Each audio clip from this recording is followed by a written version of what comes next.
La soirée sur Sport Première est consacrée justement à cette 40e édition anniversaire d'Athletissima. On vient de vivre un 800 mètres phénoménal avec un nouveau record de Suisse battu par Célina Buchel, le vieux record de Suisse détenu par Sandra Gasser. Et comme nous le disions entre nous il y a quelques instants, Sandra Gasser, ça n'est quand même pas n'importe qui, ça n'est pas n'importe quel record.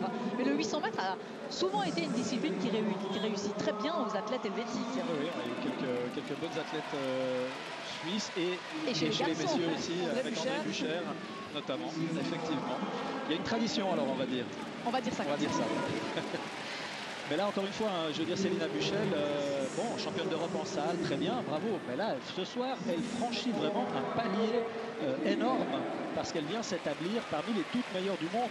Championne d'Europe en salle, vous n'êtes encore pas confronté aux Africaines notamment, ni aux Américaines, qui sont souvent très très bonnes aussi sur cette discipline. Donc là, vraiment très gros palier franchi par Célina Buchel ce soir, qui devient une prétendante aux médailles pour Pékin, tout simplement, pour les championnats du monde. Ah mais bien sûr, en moins d'une 58, une fois que vous courez moins d'une 58, et puis avec le finish qu'elle vient de nous sortir ce soir sur les 100 derniers mètres, bah oui, clairement, faut pas avoir peur des mots. Je m'en réjouis. Je m'en réjouis et on ne va pas rater non plus le grand rendez-vous là de ces quelques minutes. Le 100 mètres féminin avec une grosse densité dans cette course, avec notamment, on l'a aperçu, Muriel Aouré qui pour l'instant est en tête de la Ligue de Diamant, avec Shelly-Ann Fraser-Pryce qui vient d'annoncer qu'elle allait se consacrer exclusivement aux 100 mètres, et notamment au championnat du monde. Elle sent peut-être qu'elle a plus dans les jambes l'énergie de faire le 100 et le 200, ce qui n'est pas le cas de la championne d'Europe, Daphne Schippers, qui elle, avec toute la fougue de sa jeunesse, va faire le chemin inverse et qui va clairement doubler à Pékin aux mondiaux et faire le 100 et le 200. Et Daphne Schippers, qui pour l'instant a réussi de très bons chronos cette saison, mais sans vraiment être confrontée avec les toutes meilleures. Donc on attend avec beaucoup de curiosité cette première confrontation ce soir au Stade de France à Paris pour la championne d'Europe du 100 et du 200. Ouais, mais devant ça va aller très vite. Shelly-Ann Fraser-Pryce au 5, English Gardner au 4, Muriel Aouré au 6. On a les 3 meilleurs chronos de la saison là pour l'instant au couloir 4, 5, 6. Et puis Blessing Okakbaré au 3. 1, 2, 3, 4. Les 4 meilleurs temps de cette saison. Gardner et Fraser-Pryce. À égalité, Aouré, Okakbaré et Schippers. Shelly-Ann Fraser-Pryce qui est sortie extrêmement rapidement. Vous la voyez là en plein centre. C'est Daphne Schippers qui a de la peine mais qui est en train de remonter. Mais Shelly-Ann Fraser-Pryce sans problème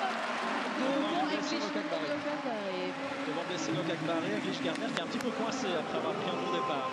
Et 10,75. 74 même, corrigé à 10,74. Que de chrono ce soir. Elle en était à 10,79 pour l'instant chez Shelly-Ann Fraser-Pryce, à égalité avec English Gardner justement.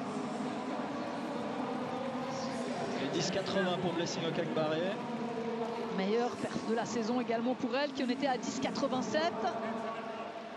Alors on avait quelques craintes quand même un petit peu par rapport à la chaleur, mais visiblement ça ne dérange aucunement les athlètes. Pas pour les sprints, les courses où ça pouvait être dérangeant, cette chaleur, ça aurait éventuellement été les courses de longue distance, mais on vient de le voir avec le 3000 mètres steeple. Je veux dire, si la chaleur avait été à ce point-là insupportable, Evan Yeager n'aurait pas couru ce qu'il a couru, et idem pour Jairus Birech. Ouais, English Gardner, elle était encore dans la course jusque-là. Ouais. Couloir numéro 4, mais elle coince sur la fin de course. Elle termine quand même 3e. Et Daphne Schippers qui termine 4e, mais en 11,02, c'est plutôt moyen pour elle. Elle est quand même descendue, en dessous des 11 cette saison. Oui, 10,94. Mais Daphne Schippers, moi je me méfie. Vous la voyez plutôt sur 200? Alors, bon, d'une part, oui, au niveau international, peut-être. C'est encore difficile à dire, mais surtout Daphne Schippers, elle a déjà une saison derrière elle qui est très longue. Elle a fait une saison indoor complète sur 60 mètres pour aller chercher le titre européen sur 60 mètres à Prague au mois de mars. Puis ensuite, dès la mi-avril, elle a commencé les premières compétitions en Floride avec des 100 mètres. Elle a disputé également 2 heptathlons qu'elle n'a pas terminé, mais il y en a un qu'elle a interrompu après la première journée. l'autre juste avant la dernière épreuve, le 800 mètres. Et puis elle a enchaîné quand même des courses de 100, de 200 mètres. Et je me demande si elle n'est pas arrivée aujourd'hui à la fin vraiment d'un premier cycle et puis qu'elle va devoir préparer un deuxième cycle pour être en forme pour les championnats du monde. Parce que